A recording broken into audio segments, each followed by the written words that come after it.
Là, leur force, c'est de faire des micro-lots sur 10 000 nouvelles références. Donc, c'est tous les jours, je fais 10 000 nouvelles références et 10 000 micro-lots. Et ça permet, grâce à ça, de pouvoir se dire, j'ai pris 1 million de nouvelles références tous les jours, 10 000 fois 100. Et de ça, je vais me dire, qu'est-ce qui marche et qu'est-ce qui marche pas. Cette chemise n'a pas trop marché, j'en ai vendu par exemple que 20 sur les 100 que j'avais produits, je vais devoir me débarrasser que des 80. Par contre, ça a très bien marché.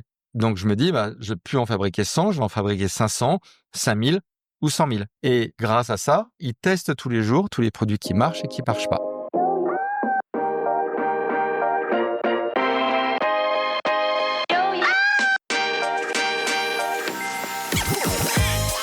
Bonjour et bienvenue parmi les Digital Doers, le podcast qui donne la parole aux décideurs de l'écosystème marketing, digital, innovation et expérience client. Depuis 2020, avec mon partenaire, l'événement One-to-One Expérience Client qui se tient en octobre à Biarritz, nous tâchons de vous faire partager les visions et les retours d'expérience des leaders de notre secteur. Aujourd'hui, j'ai le plaisir d'être avec Sonia Mamin, directrice de l'événement. Alors bonjour Sonia, peux-tu nous présenter le One-to-One en quelques mots? Bonjour Cyril. Le One-to-One Expérience Client rassemble en fait la communauté des C-Level pendant 3 jours et à huis clos, à Biarritz en l'occurrence. C'est le rendez-vous des marques qui crée de la valeur avec le digital, le content et la data. Le concept, il est assez simple. C'est des rendez-vous d'affaires que l'on organise entre les prestataires de solutions et les C-Level, accompagnés en plus de ça de moments de networking.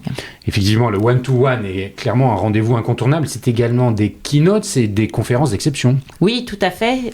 Nous avons un contenu de grande qualité avec des speakers triés sur le volet pour aborder tous les sujets d'actualité et partager les retours d'expérience des uns et des autres. Merci Sonia pour cette rapide présentation. Et pour en savoir plus, comment doit-on faire? Le meilleur moyen, c'est vous vous rendez sur le site internet du One-to-One Biarritz ou vous nous suivez sur notre page LinkedIn. Merci Sonia, à très bientôt à Biarritz et en audio, toujours sans coupure.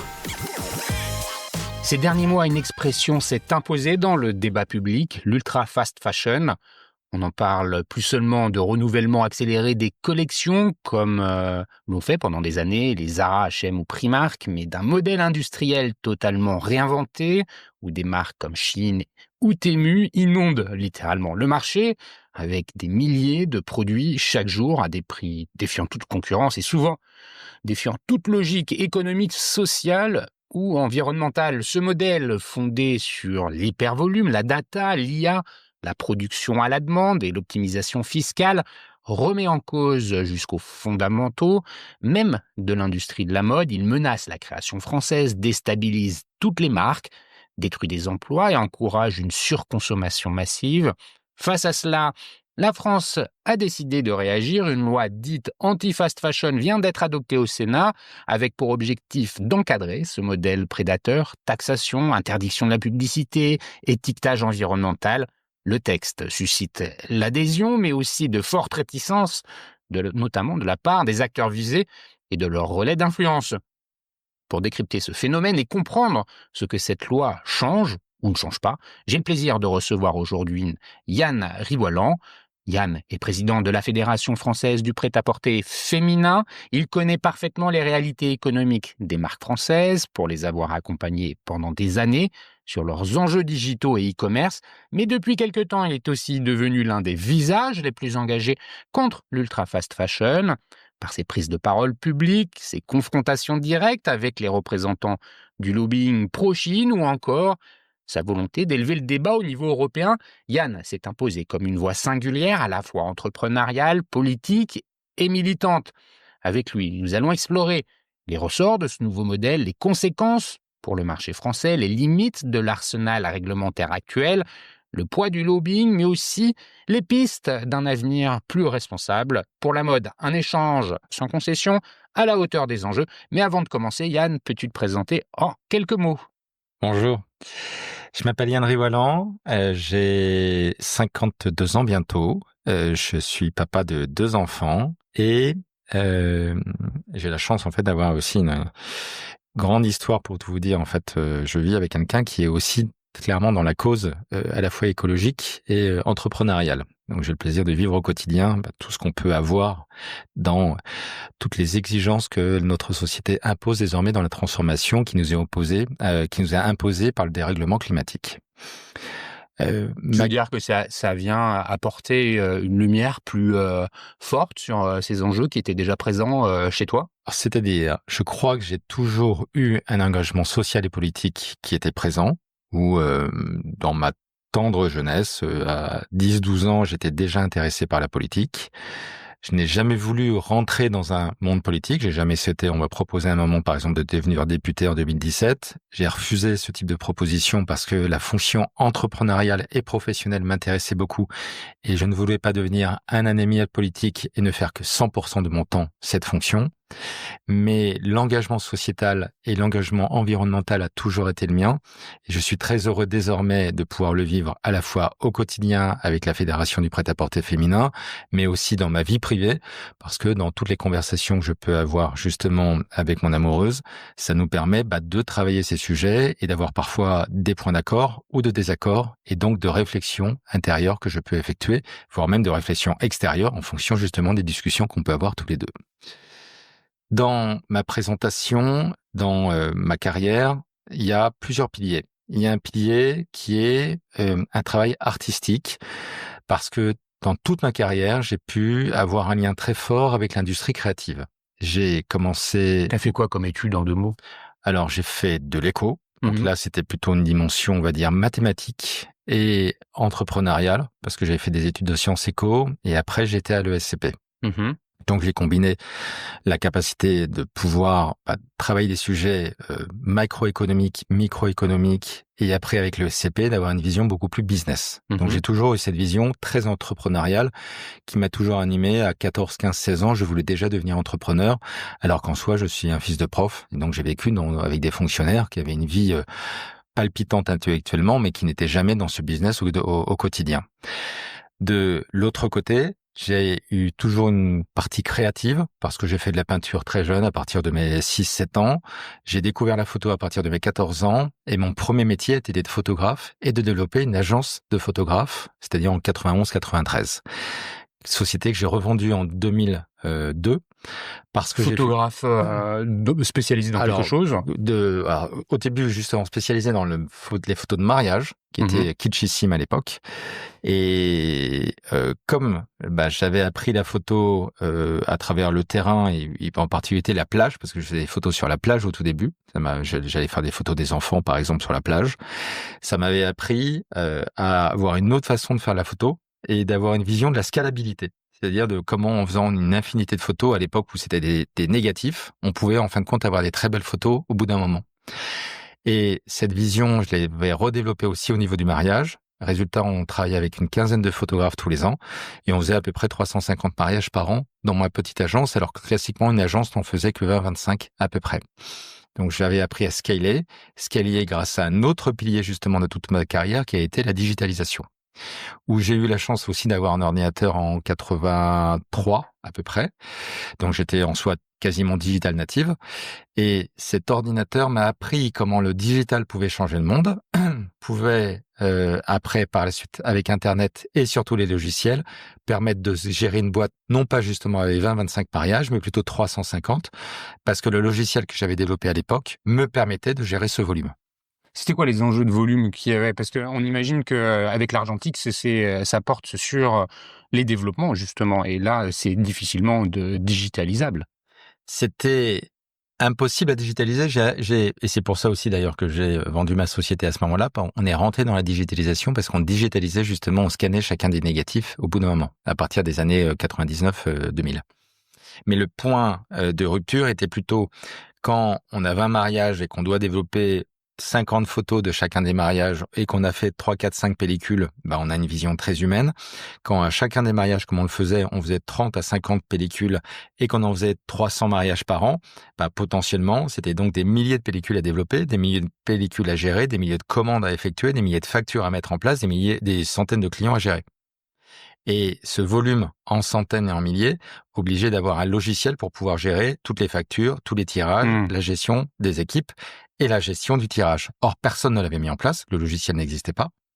Et de ce fait, grâce à ce logiciel, on a pu gérer le volume, à la fois avec une qualité opérationnelle en termes artistiques et une qualité opérationnelle en termes d'organisation.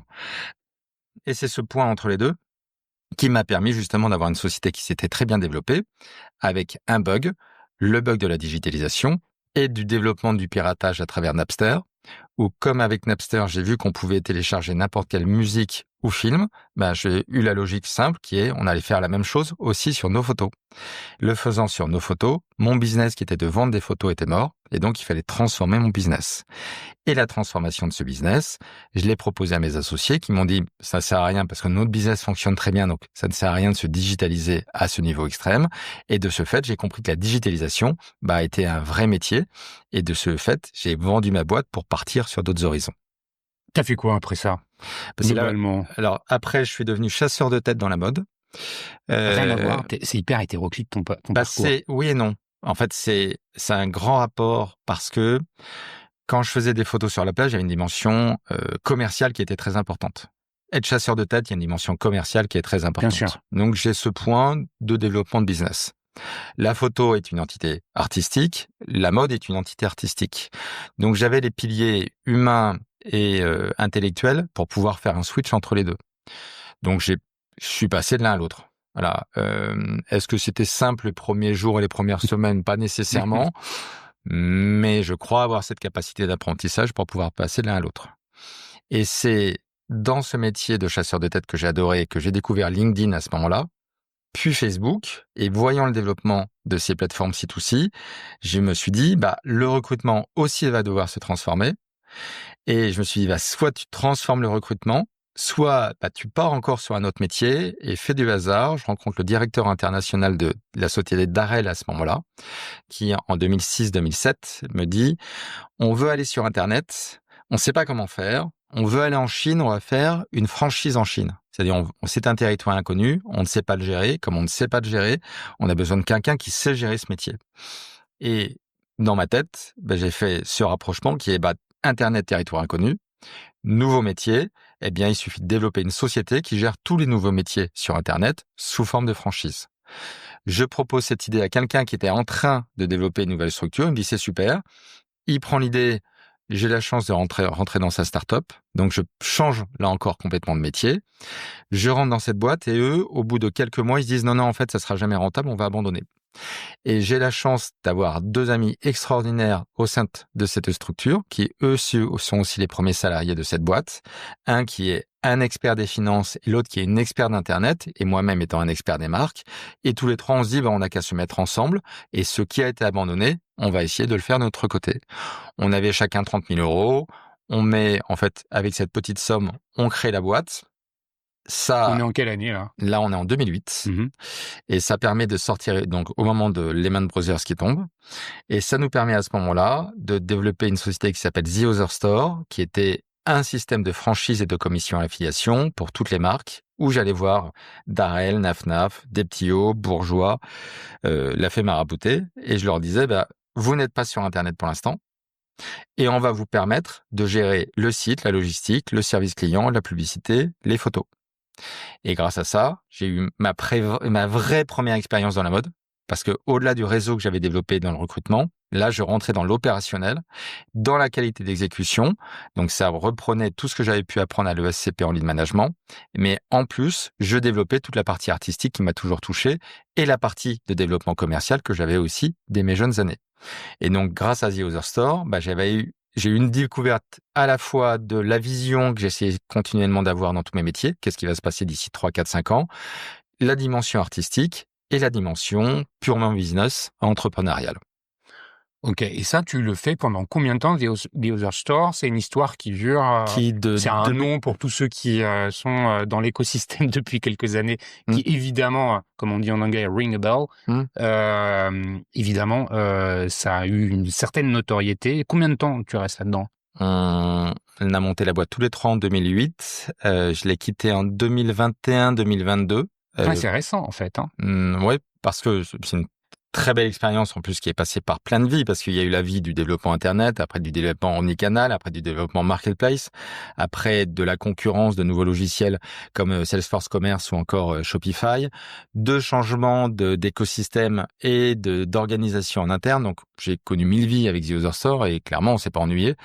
Et entre les pseudo-burnout en fait que j'ai pu faire d'un côté et tous les changements managériaux de l'autre et les transformations de métier, ça a été une expérience passionnante qui restera une des plus grandes expériences de ma vie. Et ça m'a permis en plus de voir comment d'autres métiers étaient en train de se transformer. J'ai parlé du C2C avec Napster, mais j'ai vu aussi comment des logiciels, par exemple comme Shopify, allaient clairement changer toute la configuration qu'on pouvait avoir en e-commerce et comment les agences telles qu'on les avait imaginées en 2008 allaient de toute façon devoir se transformer dans les années qui suivaient. D'où la vente de la boîte, parce que dans la transformation de la société, j'ai une vision en partie sur l'intelligence artificielle, sur les influenceurs, sur la blockchain, en fait sur plein de métiers. Je ne sais pas exactement ce qu'il faut faire, mais je comprends que dans ma boîte, en fait, j'arriverai pas à le faire. Et donc, je préfère quitter la boîte et relancer un nouveau business à ce moment-là pour pouvoir me développer. C'est quoi le business que tu relances? À ce moment-là, je veux développer une usine à un influenceur de banlieue. C'est-à-dire, je pars du principe il y a beaucoup d'influenceurs qui ont des petites communautés entre 100 et 200 000 personnes. 2, en banlieue, il y a une vraie belle énergie, mais qui souvent n'est pas vue par le marché, où Nike et Adidas, évidemment, ou Lacoste s'en occupent très bien, mais beaucoup de marques, en fait, ne veulent pas y aller, parce que juste, il n'y a pas la proximité, il n'y a pas le terrain, en fait, et l'habitude, en fait, pour pouvoir le faire. Et je crois que j'ai une forme de sensibilité sur ce sujet parce que mes grands-parents ont vécu à Suresnes, qui à l'époque n'était pas une banlieue aussi en fait bourgeoise que maintenant, mais mes autres grands-parents vivaient à Garges-les-Gonesse, qui elle malheureusement c'est clairement appauvrie depuis toutes ces années. Et donc j'avais ces sensibilités de banlieue en me disant mais en fait il y a aussi des choses à faire clairement avec toutes les personnes qui y vivent. Et de ça, je me dis on va développer une marque Tupperware entre guillemets, c'est-à-dire on va trouver 300 influenceurs des banlieues. On va leur permettre de développer leur propre marque. Ça va être des petites marques qui vont faire entre 100 000 et 200 000 euros de chiffre d'affaires. Mais 100 000 euros fois 300, à la fin, ça fait une belle société qui fait 30 millions d'euros de chiffre d'affaires. Donc je me dis, c'est des 300 personnes à manager. Ça, je sais faire avec The Other Store. C'est 300 petites marques à développer. C'est beaucoup plus simple qu'une grosse marque qui a une perspective beaucoup plus complexe sur le marché. Donc, ça se tente. Je lance ceci. Je suis très vite 5 contrats avec des influenceurs qui sont des animaux très agiles en fait et très réactifs.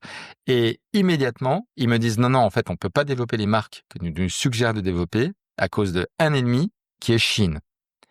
Et grâce à eux, en 2021-2022, je vois que Chine est en train de prendre le marché des banlieues, prendre le marché des jeunes et de se développer à la vitesse grand V. Ce que je n'avais clairement pas vraiment identifié à ce niveau-là avant. Et comme le Covid a transformé la fédération du prêt-à-porter féminin, que son ancien président a fait un remarquable travail pendant 6 ans, mais qui ne peut se représenter parce qu'on ne peut ne faire que de mandats qui font 3 ans. De ce fait, on cherche un nouveau président et je deviens naturellement celui-ci. J'étais administrateur de la fédération, j'étais expert de la digitalisation. La Fédé avait besoin à la fois d'aller plus loin dans l'innovation et d'avoir besoin d'un nouveau président qui avait aussi eu des fonctions de managériales importantes. Donc, j'étais la bonne personne au bon moment. Et quand je suis élu à la tête de la Fédé, c'est à ce moment-là que je mets en place, justement, le combat contre Chine à partir de 2022. On va y revenir. Et avant qu'on y revienne, j'aimerais que tu nous parles d'un sujet qui est lié finalement à tout ton parcours, parce que tu n'aurais jamais pu le mettre en œuvre sans passer les étapes du parcours professionnel que tu viens de nous décrire. C'est celui du livre que tu as rédigé, Le hamster dans la roue. Alors, c'est sortez la roue du hamster. Sortez de la roue du hamster. Mais à la fin, entre ton titre et le mien, en fait, la fonction est la même. Oui, c'est ça. Tout le monde voit l'image. Comment on le fait? On fait en sorte de sortir ce hamster de la roue. Mais avant ça, c'est quoi la roue? La roue est l'enfermement cognitif dans lequel tous les outils digitaux nous ont mis.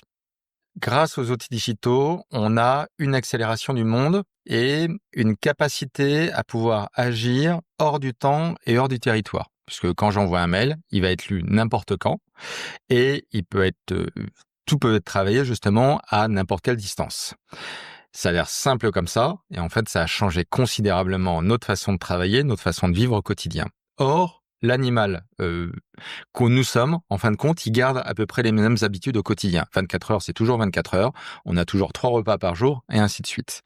Et c'est nous qui nous sommes habitués à ces nouveaux outils, croyant en fait que tout allait pouvoir être en fait dans le même cadre que celui qu'on pouvait avoir il y a 20 ans, il y a 30 ans ou il y a 40 ans. Or, tous ces outils, au fur et à mesure, ont changé notre quotidien.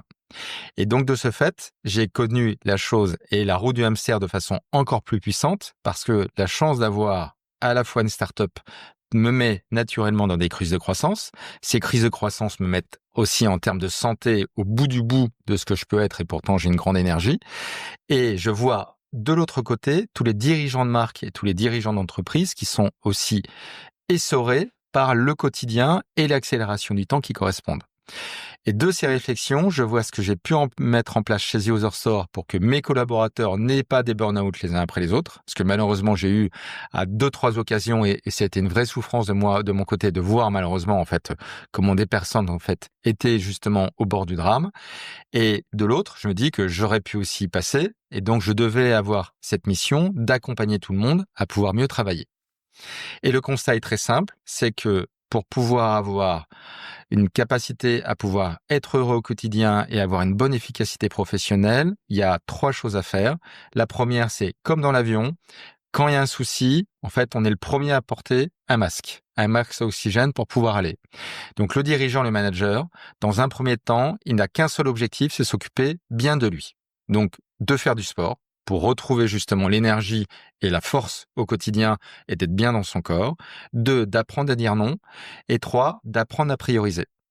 Le souci du manager, c'est qu'il va avoir des collaborateurs, des clients, des fournisseurs qui tous les jours vont bouleverser son quotidien et ses différentes hiérarchies de missions qu'il doit devoir effectuer. Donc il y a une compréhension de comment est-ce que j'arrive, dans le temps qui est le nôtre, à faire bien les missions justement qui sont aussi celles du dirigeant et du manager. Le deuxième point, c'est que tous les outils digitaux, entre les notifications, les biais cognitifs, la capacité à nous amener en fait dans des flows type les réseaux sociaux, nous font perdre un temps infini et nous détruisent mentalement. Or, on doit y être parce que ne serait-ce que ce podcast, il sera connu aussi grâce aux réseaux sociaux. Donc, comment est-ce qu'on arrive à bien gérer ces outils d'un côté et comment est-ce que de l'autre côté, on évite d'être détruit? Il y a des outils très simples, comme par exemple les mails, qu'il faut par exemple, pour moi, dans chacune des entreprises, totalement détruire parce que dans une boîte, on n'a aucune raison de s'envoyer des mails. Si on a un message à donner, soit on va voir la personne, soit on l'appelle, soit on lui envoie un message, soit on le met dans un gestionnaire de projet dans lequel on va poser la tâche de façon intelligente et constructive. Envoyer un mail, c'est un entre-deux. Il a été génial en 93-95 avec les premiers mails parce qu'on n'avait rien des autres outils et donc on a pris l'habitude de le faire comme ça. Désormais, à part dans des organisations extérieures, en interne, il n'y a aucune raison de l'envoyer. Quand je voyais des gens qui s'envoyaient des mails alors qu'ils étaient à 3 mètres, alors qu'il était plus simple en fait d'aller se voir, ou que au lieu de s'envoyer des mails, ils avaient un grand tableau blanc avec ce gestionnaire de projet où ils pouvaient poser les sujets. On s'aperçoit que soit dans la proximité, soit dans le cloud, il y avait beaucoup plus d'agilité et d'efficacité que dans l'envoi des mails. Or, quand on supprime les mails dans une entreprise, en fin de compte, on gagne de l'efficacité et de la sérénité et de la compréhension. Et enfin, dans le management des équipes, le télétravail amène des sujets qui sont en fait totalement abscons. Les collaborateurs doivent être au bureau ou chez eux, avec quoi on communique, comment on fait les réunions. Là aussi, il y a une capacité à tout changer. Je l'ai appris au quotidien avec les développeurs qui, depuis maintenant près de 20 ans, justement, bossent en télétravail, soit en vase clos ou au contraire en équipe pour acheminer toutes les lignes de code de façon la plus correcte possible. Ils ont développé avec le temps plein de méthodes qui permettent, à travers des mini-réunions, des points, des améliorations, un nouveau timing, une autre façon de s'organiser. J'ai repris toutes ces méthodes pour les simplifier pour avoir un langage moins techno. Des méthodes dites agiles. Exactement. Et de ceci, je les ai recombinés avec des choses extrêmement simples qui permettent à n'importe quel service, que ce soit au marketing, à la communication, à l'organisation, au RH ou autre, d'avoir une autre méthode d'organisation, méthode que je mets en place dans différentes entreprises et évidemment aussi dans mes propres structures, dans la fédération du prêt-à-porter. Donc ça, c'est sortir le hamster de la roue. C'est sortir de la roue du hamster. Ah merde, sortir de la roue du hamster. Qui est sorti le 24 avril et qui marche très bien, que vous pouvez trouver sur toutes les plateformes, Fnac, Amazon, ainsi de suite. Bon, écoute, merci pour cette présentation. Merci pour ton parcours. Je crois que le contexte est un peu posé. On va pouvoir rentrer maintenant dans le vif du sujet. Et pour ça, je pense qu'il faut qu'on donne des définitions.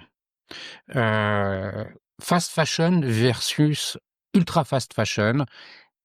Beaucoup de gens le savent, mais en fait, ils croient le savoir, mais on ne le sait pas trop. Comment tu peux finalement définir ces modèles? Alors, je vais tenter avec toi une nouvelle définition qui est une boîte de mode classique avec qui fait quelques centaines de milliers d'euros ou quelques millions, où on va avoir 15, 20, 30, 100 personnes dans la boîte. En fait, ce sont des ETI, ce sont des petites structures, des boîtes à taille humaine. Ouais. Voilà. On a après des structures du type Zara et H&M. En fait, c'est des véritables empires industriels, mais encore gérés avec des process, en fin de compte, qui sont encore très humains. Eh bien, avec Shein et Temu, on n'a que des boîtes de techno. C'est-à-dire, on n'a plus de structures massives, on a très peu de collaborateurs. Par contre, on a un nombre de serveurs hallucinant.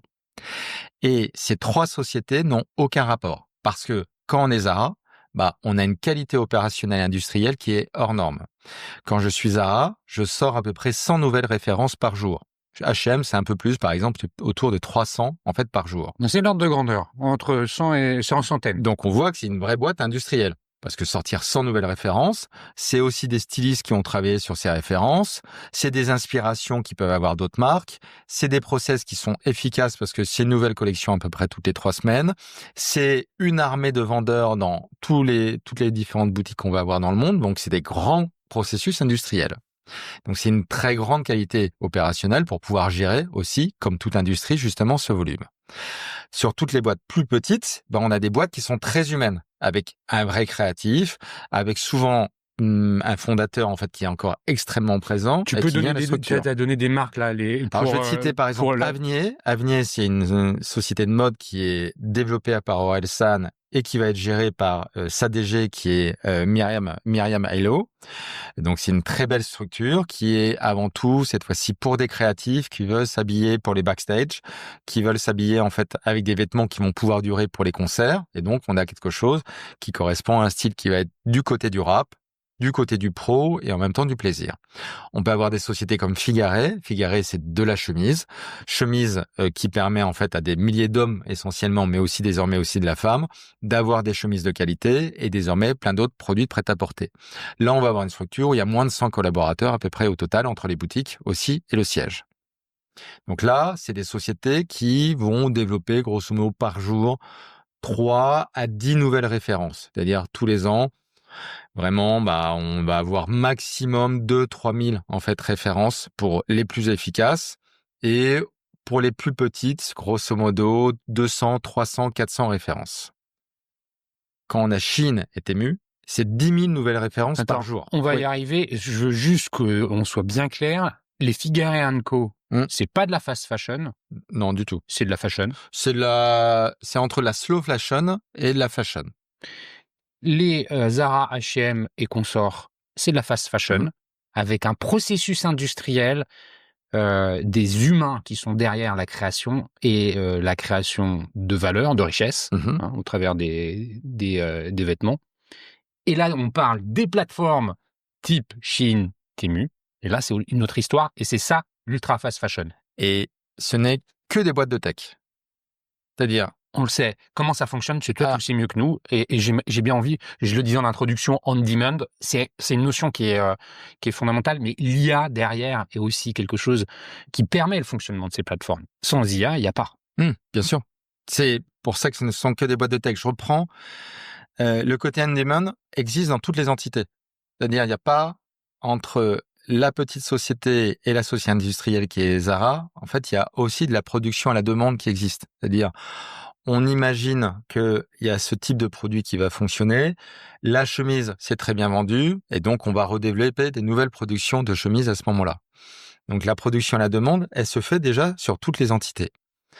Il y a par contre une dimension artistique parce que à l'origine, il y a un instinct qui est il va falloir créer plutôt une chemise avec ce type de col, il va falloir créer cette nouvelle couleur et donc il y a un créatif qui a eu par sa sensibilité, une capacité inspirationnelle et un risque qu'il a pris de par cette sensibilité créative. Donc on a des personnes qui moulent la chemise parce que ils prennent des risques avec des créations. Et après, tu as une qualité opérationnelle qui permet, à différents niveaux de volume, de pouvoir alimenter toutes les boutiques. Shein, ce n'est qu'une boîte de tech qui utilise la techno pour voler tout le monde. Parce que leur premier métier, c'est d'aspirer la créativité qui est développée par tous les autres. Ils sont tels des coucous qui, sur le nid, en fait, mettent leur nid, mettent leur œuf et détruisent en fait tout le reste de l'écosystème. Parce que tous les jours, ils aspirent le contenu qui peut exister sur les Instagram, sur les sites des marques, pour pouvoir se dire, est-ce qu'on peut les copier ou pas? Et après avoir aspiré ces créations, eux-mêmes, dans leurs entrepôts, ils ont des millions de références, de tissus, de produits, de fermeture éclair, ainsi de suite. Ils se disent « Ah, telle chemise est en train de fonctionner. Est-ce qu'on a aussi le même tissu? Est-ce qu'on a aussi les mêmes boutons? Super, on le copie. » Donc, c'est pas de la production à la demande de la part de Shein, c'est du vol à l'étalage. C'est-à-dire, chaque fois qu'il y a quelque chose qui est créé par nos entreprises, tous les jours, ils le copient. Comme ils ont, avec l'IA, la capacité soit de voler la photo directement qu'on a pris sur les réseaux, c'est-à-dire ils copient-collent directement la photo, soit de la reprendre et de la reproduire avec de l'intelligence artificielle. Ils n'ont pas besoin non plus de réfléchir au shooting, ils ne prennent que ce qui a déjà été fabriqué aussi par les marques. Et ils font des micro-lots. C'est-à-dire, je crois que c'est une particularité aussi. Oui, mais ces micro-lots, en fait, tu peux avoir des petits créateurs ou qui font signer micro-lots. Là, leur force, c'est de faire des micro-lots sur 10 000 nouvelles références. Ouais, c'est ça. Donc, c'est tous les jours, je fais 10 000 nouvelles références et 10 000 micro-lots. Et ça permet, grâce à ça, de pouvoir se dire, j'ai pris 1 million de nouvelles références tous les jours, 10 000 fois 100. Et de ça, je vais me dire, qu'est-ce qui marche et qu'est-ce qui marche pas. Cette chemise n'a pas trop marché, j'en ai vendu par exemple que 20 sur les 100 que j'avais produits, je vais devoir me débarrasser que des 80. Par contre, ça a très bien marché, donc je me dis, je ne vais plus en fabriquer 100, je vais en fabriquer 500, 5000 ou 100 000. Et grâce à ça, ils testent tous les jours tous les produits qui marchent et qui marchent pas. Ils reprennent la même efficacité qu'on peut avoir sur les réseaux sociaux. Quand toi et moi on met un contenu, c'est présenté tout de suite à un micro-lot de personnes qui est sur les flots. Donc, toi et moi, c'est ça. Ce contenu est examiné par 100, 200, 300 000 personnes. Ça dépend de ta communauté. Si ça marche, l'algo se dit, super, il y a du reach, il y a de la viralité. Je vais le présenter non plus à 100 personnes, mais à 1000. Si ça marche, je le présente à 10 000. Si ça marche, je le présente à 1 million de personnes. Et il fonctionne exactement de la même façon, mais cette fois-ci, avec des articles, avec du physique et non pas du contenu virtuel. Il y a une dimension qui est importante, c'est la façon avec laquelle ils font fabriquer les productions. C'est là encore de la digitalisation dans l'ubérisation des fournisseurs. Classiquement aussi, une marque de mode va plutôt essayer de travailler avec des fournisseurs qui ont des grandes usines, des grandes équipes, etc. Avec des contrats cadres. Voilà. Parce que j'ai fait faire tel produit, j'en ai fait fabriquer par exemple 2000, ça marche très bien, est-ce que tu peux m'en développer cette fois-ci 20 000? On demande à l'usine d'avoir plus de volume pour redévelopper les choses. Shein a un gros avantage, c'est qu'ils font que des fringues de merde. Donc, de ce fait, il n'y a pas vraiment de modélisme et il n'y a pas vraiment de stylisme. Comment? Ils vendent des produits très peu chers. La qualité du produit qui sort, en fait, n'est pas très importante. Et ils ont le même fonctionnement qu'un Uber, où entre deux Uber, tu vas avoir une qualité de service qui va être très différente, mais toi, ton seul besoin, c'était d'un point A à un point B le moins cher possible. Ils ont la même gestion qui est, on va travailler avec des milliers de fournisseurs, et si ce produit a bien marché avec ces 100 unités qui ont été fabriquées, je vais demander à mes 1000 fournisseurs aussi de fabriquer ce tissu, aussi de fabriquer cette chemise, par exemple. Oui. Donc, leur force, c'est donc de voler des milliers de personnes, d'avoir des milliers de tissus dans leurs entrepôts et de pouvoir se connecter à des milliers aussi de fournisseurs pour pouvoir fabriquer en continu et de façon très agile. Il y a un sujet sociétal sur les fabricants ou pas? Est-ce que on sait qui fabrique, dans quelles conditions c'est fabriqué? Alors ça, ils ont une contrainte évidemment de ce fait de ce volume, parce que quand tu travailles avec une grosse usine, tu envoies un agent qui va contrôler que les normes soient suivies. Donc tu prends le cahier de qui travaille ici, est-ce qu'il y a des enfants, est-ce qu'il n'y a pas d'enfants, quel est le rythme, etc.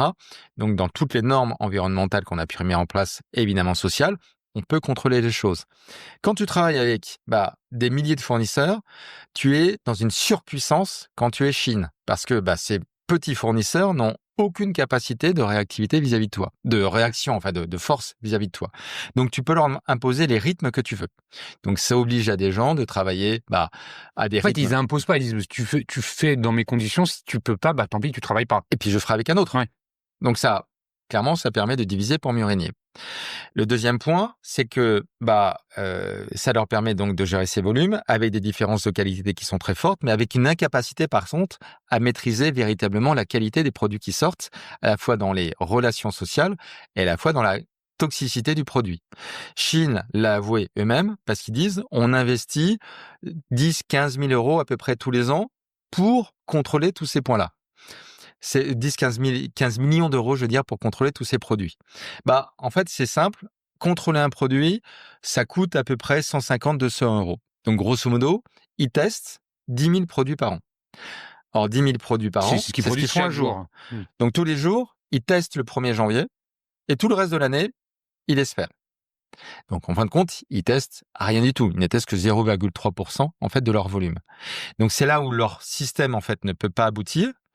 Mais pour les choper sur la toxicité, c'est compliqué. Parce que comme il y a aussi 10 000 produits qui sortent, si nous-mêmes, on veut contrôler 10 000 produits, c'est quasiment impossible. Oui, bien sûr.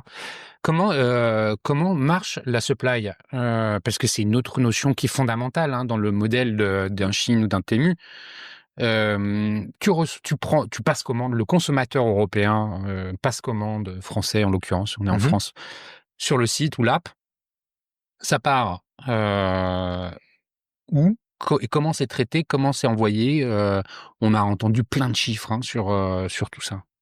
Alors, tu as 23 millions de Français qui sont connectés sur Chine. Donc, tu as quasiment toute la population en capacité d'acheter qui est sur Chine. Donc, en soi, c'est pas une marque d'ailleurs qui est pour les jeunes, c'est une marque qui est pour tous les Français. Et d'ailleurs, qu'on soit favorisé, pauvre, etc., tout le monde potentiellement peut acheter sur Chine désormais. Ils ont capté en fait toute la population française.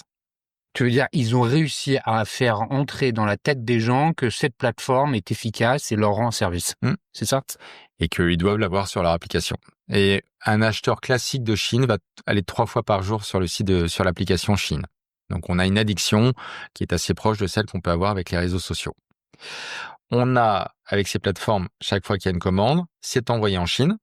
Donc, c'est produit justement là, directement, parce que dès qu'il y a une commande, on va regarder quel fournisseur va pouvoir fabriquer quel produit, où il y a ces zones tampons justement des 100 produits qui sont fabriqués.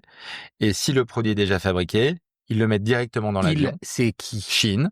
C'est le petit fabricant, il l'a envoyé déjà à Chine dans un entrepôt. Il y a des systèmes d'intermédiation pour pouvoir gérer aussi ces volumes. Oui. Mais c'est une agilité de logistique chinoise qui est quand même en soi aussi admirable en termes d'organisation. Et il y a 600 avions qui tous les jours rebalance le tout vers la France et l'Europe. Donc les paquets, en fait, ils sont faits sur place avec l'étiquette, avec le nom, l'adresse, le code barre ou le QR code, et ça part dans l'avion. Exactement. Avec aussi des fausses informations, comme par exemple des faux chiffres d'affaires aussi qui sont marqués sur les colis. Faux chiffre d'affaires? Oui, parce que ça permet à Chine de déclarer à peine 10% de son chiffre d'affaires. Quand sur ton colis, il y a marqué 30 euros. Il y a 30 valeurs de valeur en fait sur le colis. En fait, ils n'en déclarent que 3. D'accord. Et pourquoi? Parce que ça leur permet de faire croire aussi qu'ils vont payer la TVA. C'est-à-dire, ils disent, regardez, on a payé la TVA sur 3 euros. Alors qu'en fait, ils auraient potentiellement sur 30. Donc, si tu vas sur le site de Chine, si tu te demandes ta facture, parfois ça va marcher, mais normalement, ça va pas marcher.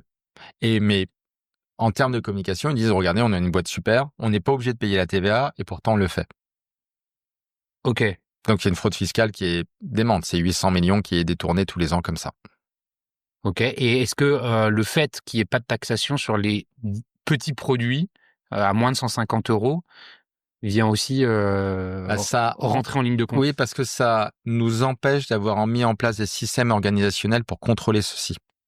Parce que comme on ne fait pas payer la TVA sur ces petits colis, en fait, chaque fois qu'il rentre et qu'il y a marqué 3 euros de valeur de colis, en fait, on ne regarde pas. Et enfin, en soi, on peut pas de toute façon regarder parce que il y a 150 colis à peu près par seconde qui rentrent en France et en Europe. Ouais, donne-nous le chiffre, c'est combien de colis qui arrivent chaque jour en France ou Alors, par an, ou je sais pas comment pour donner des ordres d'idée, Chine, c'est à peu près, ça doit être à peu près, parce que ça augmente tellement vite que les chiffres sont souvent supérieurs à ceux que je peux déjà donner. Mais c'est à peu près 3 milliards en France. Un produit, c'est à peu près 10 euros. Donc, c'est déjà 300 millions de vêtements en France versus à peu près 3 milliards de vêtements qui sont vendus. Donc, Chine, c'est presque déjà 10% du volume de vêtements qui sont vendus en France. Justement, parlons de la France. C'est quoi l'état du marché français? Il est le marché de la mode, de l'habillement en France, c'est pas n'importe quel pays, la France. On est quand même un marché où on a beaucoup de marques nationales. Il y a peu de pays au monde où on a autant de marques. On a des distributeurs, on a une culture autour de la fashion. On entend beaucoup de choses sur l'état du marché. Est-ce que tu peux nous en dire un peu plus? Alors, je vais répondre sur le marché français, évidemment, mais je reviens et je fais un pas de recul sur l'Europe. Oui.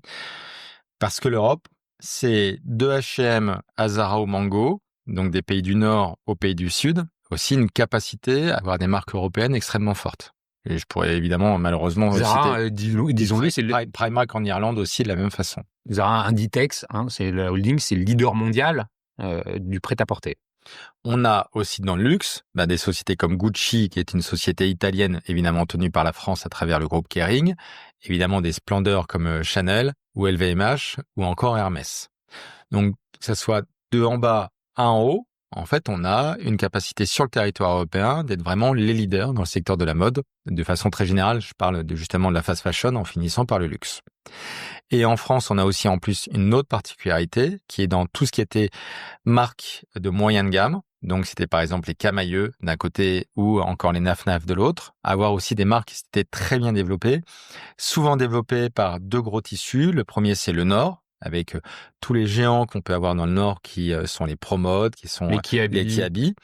Et après, à Paris, qui venaient historiquement plutôt du Sentier.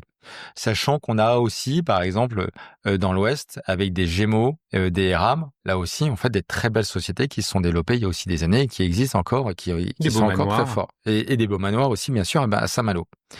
Donc, on a en France une capacité à gérer ce moyen de gamme de façon extrêmement forte et on est leader aussi dans le monde, justement, en fait, sur ce niveau. Or, ce niveau se fait mécaniquement détruire depuis maintenant à peu près 15-25 ans, mais à petit feu, et maintenant il y a une accélération avec Chine et Temu, parce que de par le développement des réseaux sociaux, les gens soit ont cherché de l'image et donc ont plutôt cherché des marques premium, d'où le développement évidemment des marques comme Sandro Mage ou Claudie Pierlot, ou encore comme Bache, ou encore comme Saint-James, ou encore évidemment comme Cézanne. Le luxe qui s'est développé très fortement, mais avant tout grâce à l'international, parce que en 2000, il n'y avait que 1% de la population mondiale qui pouvait acheter du luxe. Désormais, c'est 10% de la population mondiale qui peut acheter du luxe. Donc, le marché a décuplé en l'espace de 25 ans. Et en bas, il y a une classe moyenne qui, pour partie, s'est fait déclasser, qui justement se fait cannibaliser de par aussi l'ubérisation de la société, qui descend en gamme. On sent les contraintes de pouvoir d'achat et qui recherche encore plus le prix. Prix qui est encore plus concurrencé justement par la digitalisation, parce que la digitalisation permet à tout le monde de voir instantanément les prix. Donc on est désormais dans des économies où il y a encore 25 ans, pour pouvoir comparer les prix entre deux marques, c'était complexe. Il fallait se déplacer dans une infinité de marques au même instant. C'était à l'époque impossible. Désormais, avec le digital, on peut comparer des dizaines de marques, des dizaines de lieux, des dizaines de produits en l'espace de quelques secondes à peine. Donc de ce fait, la concurrence sur les prix est encore plus importante. Comme il y a plus de concurrence, il y a aussi plus de marques discount qui se sont développées. Et c'est là où se sont engouffrés des Shein et Temu depuis maintenant 5 à 10 ans. Ok, ça c'est le panorama sur l'Europe, focus sur la France. Le marché français, il est en croissance, il est en mutation. Comment se comporte le physique versus le digital? Alors, le nombre de vêtements, c'est largement développé. C'est-à-dire, en l'espace de 3 ans à peu près, on a 20% de vêtements en plus qui ont été achetés en France. Ça, c'est clairement dû à ces plateformes asiatiques qui ont permis, sur à peu près un même chiffre d'affaires, d'avoir beaucoup plus de produits qui sont vendus. On a eu plein de crises. Donc, en fait, c'est le comparable est toujours complexe, mais on vend moins maintenant en valeur qu'en 2019, par exemple. Donc, on a un marché, en fait, qui a baissé en valeur. A baissé. Et en plus, très fortement concurrencé, évidemment, par l'ultra fast fashion, mais en partie concurrencé aussi par le luxe, parce que quand j'achète un produit à 800 €, en soi, j'ai quand même dépensé une grosse partie, en fait, de mon portefeuille. On voit la jeune population achète désormais, en fait, les jeunes générations achètent désormais beaucoup plus de luxe qu'avant. On peut retrouver dans des lycées parisiens des produits qui vont être extrêmement chers, alors qu'il y a 30 ans, personne quasiment, en fait, n'aurait acheté, en fait, ce type de produit. Ce qui amène cette concurrence très forte, justement, sur toutes les marques moyennes de gamme, qui, bon an mal an, se transforment, se digitalisent, améliorent leur process, ainsi de suite, mais qui ont cette double concurrence et du premium en partie, mais surtout du discount. Résultat, on voit désormais depuis maintenant 4 ans une disparition de ces marques moyenne gamme. Ça a été Camaïeu, Pinky, Minelli, Naf Naf, Koukaï, Carole, en fait, et tout le monde, soit en fait s'est redéveloppé, a été racheté, mais toujours sur un périmètre inférieur, soit s'est transformé comme Jennifer, là, il y a la semaine dernière. Soit Promode, par exemple, qui s'est extraordinairement en fait transformé en devenant une marque extrêmement durable avec moins de collections, plus de proximité client, une nouvelle expérience. Mais entre les deux, ils ont fermé la moitié de leur boutique avant tout l'international. Et comme tu le disais, des drames comme par exemple Jennifer, où là la boîte en fait est finie et il y a à peine 20% de la société qui est récupérée par le groupe Beaumanoir et c'est lui aussi, mais surtout pour des boutiques. Surtout pour des boutiques. Mais dans ces transformations et ces mutations du marché, il y a quand même une notion qui est importante à évoquer, c'est celle de la seconde vie des produits, des plateformes de seconde main comme Vinted, Le Bon Coin, qui viennent aussi challenger un peu le marché et offrir des alternatives à des produits neufs, peut-être chers. Tu parles des premium, mais le premium, on peut pas toujours se le payer neuf, mais peut-être qu'on peut se le payer d'occasion. Entre cette nouvelle façon de consommer et les plateformes d'ultra fast fashion, il est vrai que les produits neufs milieu de gamme se retrouvent pris en étau. Alors, c'est une analyse, je pense, pour l'instant, qui est faite de façon incorrecte et c'est une de mes grandes missions ces prochains mois, en fait, de recréer justement une nouvelle vision, je pense, sur cela. Je vais te donner un parallèle qui est celui de la construction de voitures et la consommation, justement, des voitures neuves. En France, le marché de l'occasion est plus important que le marché, en fait, du neuf, pour l'achat des voitures. Et on s'aperçoit, c'est plutôt les retraités qui vont acheter des voitures neuves, puis ils vont les utiliser pendant un certain temps, et après, c'est les personnes qui ont moins de pouvoir d'achat qui vont racheter à ces retraités les différentes voitures. Eh bien, on a créé un système au niveau des voitures, en fait, qui tient depuis maintenant à peu près 30 ans, avec ce système d'occasion, en fait, aussi qui existe. Donc, on voit qu'il y a des marchés où la seconde main, en fait, est extrêmement fort. Et dans le marché de l'automobile, ce système de cannibalisation, en fait, n'est pas vu, en fait, clairement. C'est juste, en fait, un système qui a été mis en place depuis maintenant des années et qui s'autogère de façon assez intéressante. C'est l'arrivée du numérique, pas du numérique, je veux dire de l'électrique, qui, en fait, complexifie désormais, en fait, ce type de marché. Sur les vêtements, il y a aussi un marché pour les constructeurs automobiles, B2B, avec les flottes, qui est hyper important. Le nombre de voitures vendues en leasing ou pour les leasers ou les flottes automobiles professionnelles, il est très, très conséquent. Et que tu retrouves aussi dans les loueurs de voitures. C'est ça. Donc, c'est pour ça qu'il faut aussi comprendre ce système pour pouvoir mettre les métaphores adéquates, justement, dans le secteur de la mode. La seconde main, pour moi, est le meilleur moyen pour contribuer à une tendance qui est l'accélération du monde et la rotation des produits. Je m'explique. Notre plaisir, il est double. Notre plaisir, il est de trouver des vêtements qui nous vont bien, mais aussi de pouvoir changer de tenue régulièrement. Et c'est vrai que tous les jours, porter une chemise blanche, c'est sympa le lundi, mais quand on l'a fait toute la semaine, il n'y a pas une grande originalité en fait dans le plaisir qu'on a pu avoir à s'habiller. Alors que si tous les jours, je varie les couleurs, les formes, etc., je m'amuse avec mon corps, avec mon image, à pouvoir la travailler et apporter aussi du plaisir à la fois à moi, mais aussi aux autres, à travers les différentes tenues que j'ai pu avoir. Dans ça, on a deux choix. Le choix soit de n'acheter que du neuf, et là, il y a deux contraintes, une contrainte de portefeuille et une contrainte de taille d'armoire. Donc, à un moment, mon armoire ne tient plus tout ça, et donc je dois jeter. Et de portefeuille, plus j'ai dépensé, et moins j'ai d'argent. Donc, je m'auto-limite dans tout ça. C'est ce qui a fonctionné pendant des années.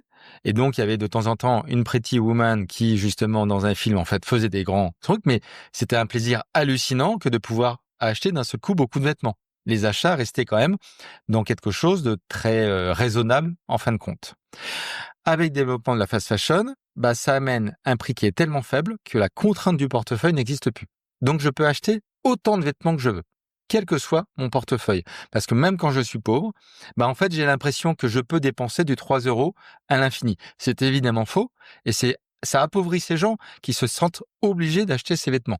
D'ailleurs, au lieu de laver leurs vêtements, ce qui évidemment leur coûte peu cher, ils se sentent obligés d'en acheter de nouveaux. De l'autre côté, comme l'armoire a forcément une taille limitée, ça amène deux choses.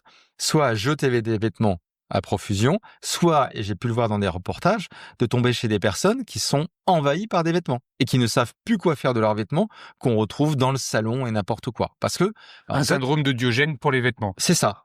Et je le comprends parce que jeter un vêtement est un acte en fait assez compliqué parce que émotionnellement, en fin de compte, on s'attache assez souvent à ces produits. Eh bien, le but de la seconde main, c'est retrouver justement l'avantage à la fois du portefeuille et de l'armoire, parce que si je revends autant que j'achète, en fait, mon armoire reste à peu près la même. Par contre, j'ai une rotation de produits qui est très importante. Et au niveau de mon portefeuille, ça me coûte peu cher parce que ça reste un vêtement qui va coûter à peu près le tiers du prix neuf. Donc aussi, là, je vais avoir un coût en fait qui est relativement faible, d'autant plus que si je le revends, une fois que j'ai une entrée, j'ai aussi une sortie et ça peut être quasiment un jeu à somme nue. Là, pour rebondir sur ce que tu dis, le problème, c'est que les vêtements de merde, pour reprendre ton expression, qui sont achetés ce n'est pas une marque. Hein. Non, sur Shein, ils se revendent sur les plateformes d'occasion. Il y a des gens qui rachètent des produits d'occasion de mauvaise qualité. Alors, t'as deux comportements. T'as un comportement ça ne vaut rien. Et donc, l'effort que je veux faire pour le revendre, en fait, ne vaut pas le coup. Donc, je jette. Et là, on voit comment, dans tous les containers de collecte, etc., il y a une explosion de tous ces volumes. Et comme désormais, on n'a plus le droit de détruire ces vêtements, on doit obligé de construire des entrepôts pour les stocker, ce qui n'a aucun sens. Parce qu'en fait, grosso modo... Pourquoi on n'a plus le droit? Parce que c'est la loi AGEC qui interdit justement de brûler les vêtements et de s'en débarrasser. On doit avoir une filière qui doit gérer justement ces volumes d'invendus. D'où la filière qu'on a créée, pour les transformer.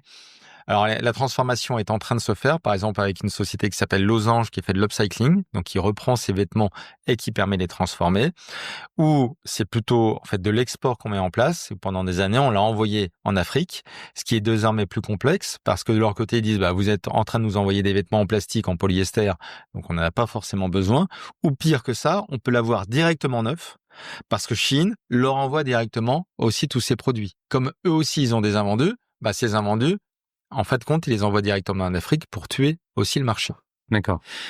Donc, on a un marché en ce moment qui est en train de se transformer. Je vais reprendre ta question. C'était sur, en fait, les vêtements Shein. Dans quelle mesure on peut les revendre sur les plateformes de seconde main? Soit les gens s'en débarrassent en vêtements jetables, soit, et c'est le cas par exemple des très jeunes, 1 € quand on est jeune, en fait, c'est beaucoup d'argent. Mmh. Et l'avantage du jeune, c'est qu'il a beaucoup de temps. Donc, de son côté, avoir le produit, refaire la photo, le remettre sur Vinted et essayer de le revendre, il peut le faire. Mais ça reste en fait du micro-marché, du micro-troc dans des mini-populations aussi. Donc, c'est un volume qui existe et qui n'est en fin de compte presque que positif dans ce sens où au moins le produit n'est pas fabriqué, au moins ça permet à quelqu'un d'avoir un nouveau vêtement.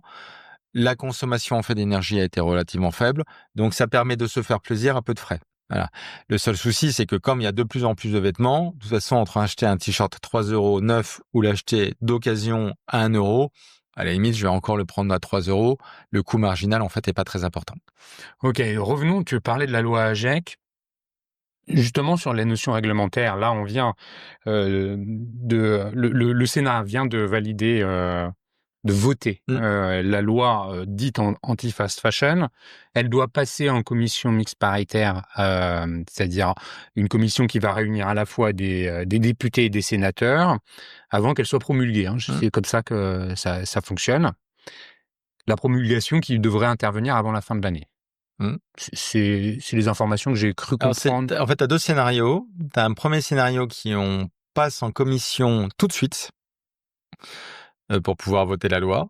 Et après, on l'a fait valider à l'Europe pour se dire, en fait, c'est dans le bon cadre ou pas. Ou on la présente à l'Europe, on attend 3-4 mois, et en fonction de ces 3-4 mois, et des recommandations de l'Europe, on se dit, en commission paritaire, il faudra la faire plutôt comme ça ou comme ça. C'est plutôt le scénario imaginé par le gouvernement, il a beaucoup de sens. Il n'a qu'un petit écueil, c'est s'il y avait un gouvernement qui sautait en septembre-octobre, parce que budget, parce que censure, et si censure, un nouveau gouvernement. Et là, parce que la loi elle est passée en première lecture il y a déjà un an, plus d'un an, en mars 2024, si je dis pas de bêtises. Elle est arrivée au Sénat maintenant, donc déjà on a... Et nouveau gouvernement, et ça prendra du temps. Tu peux nous dire en quoi cette loi... Mais ce scénario, il est totalement fictif. On va peut-être que tout va bien se passer. Enfin, ou mal se passer, d'ailleurs, c'est pas mon sujet de... Non, mais moi, ce que je voudrais, c'est que tu nous expliques cette loi, ce qu'elle vient changer, pourquoi, finalement, c'est déjà une victoire. On entend dire qu'elle a réduit, il y a des détracteurs autour de cette loi, dont la porteuse du projet, qui aurait aimé qu'elle soit plus large, la députée Horizon, qui voulait inclure la fast fashion et qui semble l'exclure. Tu peux nous donner des éléments de contexte pour qu'on comprenne bien de quoi il s'agit? C'est d'autant plus important à expliquer qu'il y a eu en fait beaucoup de versions et que la nouvelle version est en fin de compte assez proche de la première version. Donc la base, c'est qu'à l'Assemblée nationale, il y a une loi révolutionnaire à plusieurs titres qui a été votée. La première, c'est donc une loi qui régit l'intelligence artificielle. Pour reprendre le début de notre conversation, on dit « Vous êtes une marque d'ultra fast fashion parce que vous faites tant de milliers de nouvelles références par jour. » Or, ces nouvelles références ne peuvent se faire qu'avec de l'IA. Donc, en fin de compte, c'est une loi qui dit « Est-ce que vous êtes une boîte d'IA ou pas ?» à travers le nombre de références qui est développé. Le Sénat a apporté une certaine vision qui est « Est-ce que vous faites aussi la réparation ?» Point qui est très intéressant parce que pour valider la qualité d'un produit, il suffit de le réparer. Quand j'ai une chemise, que j'ai un pull et que le bouton a sauté, c'est en réparant le bouton que je vois que la maille est bonne, que je vois que le tissu est bon. Donc la réparation est une clé claire et simple pour retrouver la qualité des produits qui malheureusement a diminué année après année, en grande partie grâce à Chine et Temu. Le deuxième point, c'est que c'est une loi qui peut potentiellement interdire de publicité toutes ces marques. Pour l'instant, les seules marques véritablement qui sont interdites de publicité, ce sont le tabac, donc ce qui touche notre santé. Là, c'est à la fois notre santé de par la toxicité d'un certain nombre de produits, mais c'est avant tout dangereux pour la planète. Donc c'est pour la santé de nos enfants avant tout qu'on agit, mais autant notre santé perso on y touche, la santé de nos enfants, pour l'instant, c'est pas dans le périmètre politique et économique véritablement de façon aussi claire, du moins sur l'interdiction de la publicité. Et donc ça serait la première vraie loi qui interdirait de publicité ces produits qui sont dangereux pour la planète. Or ça, avec l'Europe, ça peut potentiellement être anticonstitutionnel pour la liberté d'entreprendre. Parce que interdire de publicité, c'est interdire d'un certain nombre de marques de se développer, donc c'est interdire l'entrepreneuriat aussi.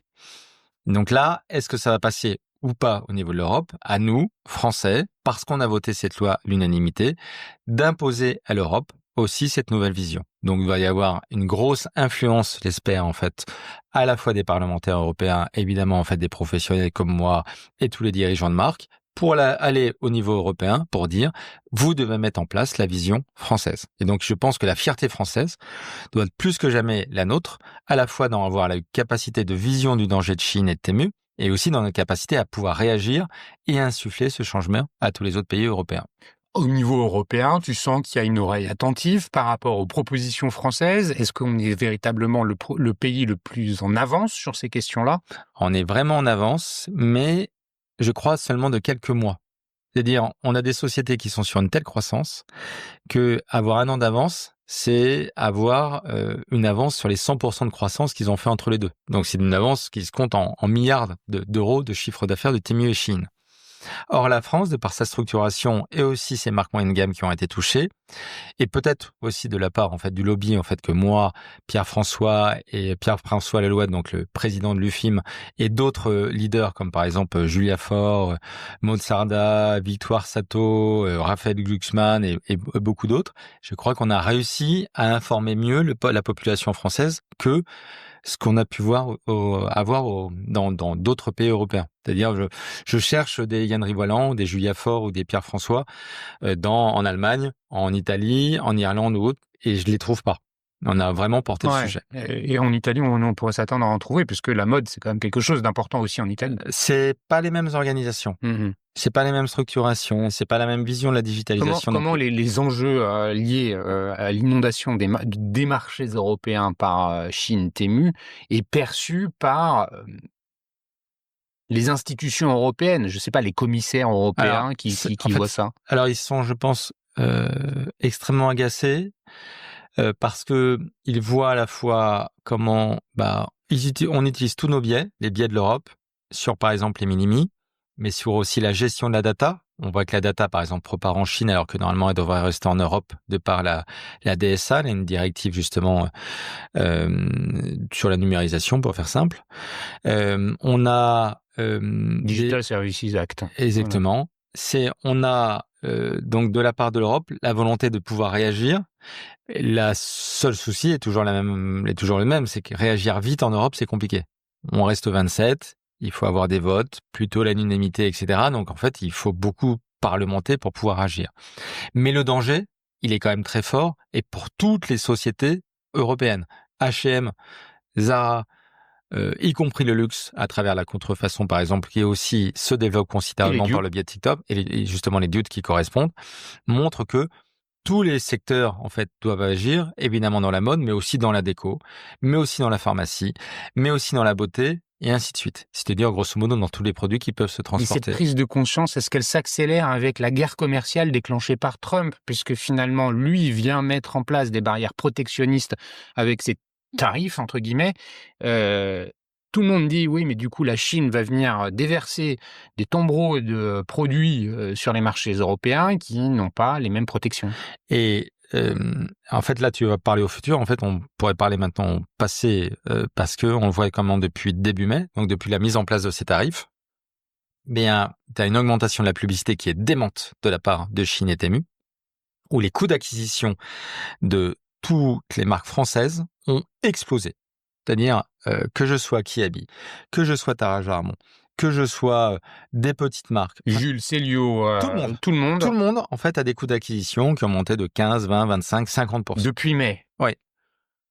Parce que on a un système d'enchères sur Google, sur Meta, ainsi de suite. Donc, quand il y en a un qui déverse un pognon de maboule, justement pour faire de la publicité, mécaniquement, pour tous les autres, ça augmente.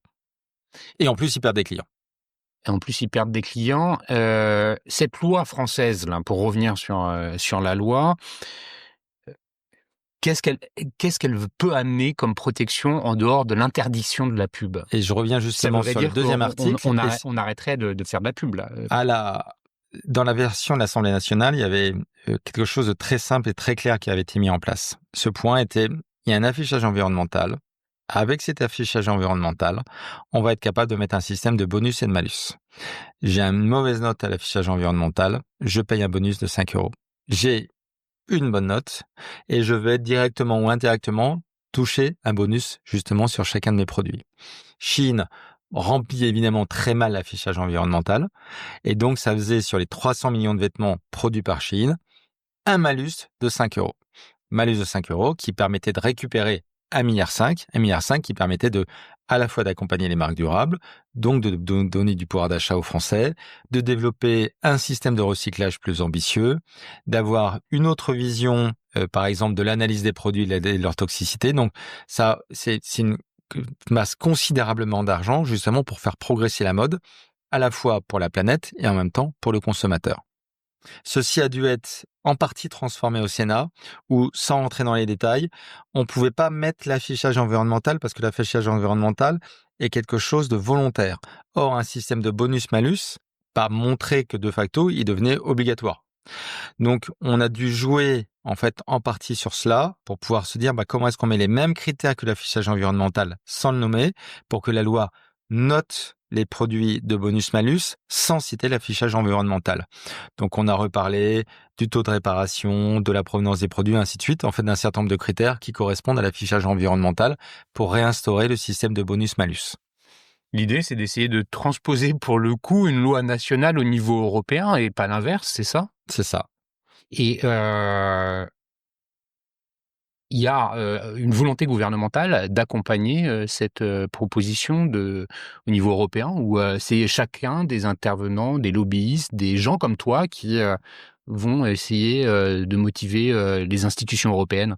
Ça va se faire à 3 niveaux, évidemment le gouvernement. Et je pense que très sincèrement, en fait, des ministres comme Madame la ministre Véronique Louwagie, Agnès Pannier-Runacher, etc., veulent en effet qu'au niveau européen, ça passe. Donc il y a une vraie volonté de leur part et de la part des équipes d'aller dans ce registre.